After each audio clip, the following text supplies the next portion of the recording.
Bibili ka ng bahay na bago. Itikom mo ang iyong bibig. Bibili ka ng sasakyan o auto. Itikom mo ang iyong bibig. Tataas daw ang sweldo.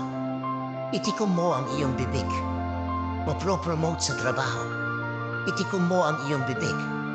Pagsisimula ng negosyo. Itikom mo ang iyong bibig. Mag-aaral ng panibago. Itikom mo ang iyong bibig. 99%. Ang dahilan kung ba't ang ating mga plano ay nabibitin pa at di nagkakatotoo kahit matutupad na sana ang mga ito ay dahil sinasabi natin ng maaga sa maling tao. Mali ang lugar, mali ang oras, mali ang tiyempo. Mali na ibahagi ang lahat ng ating mga balak gawin. Lalo sa mga taong nagsasabi na kaibigan daw natin. Lagi mong tandaan na ang inggit ay sapat na pagkain.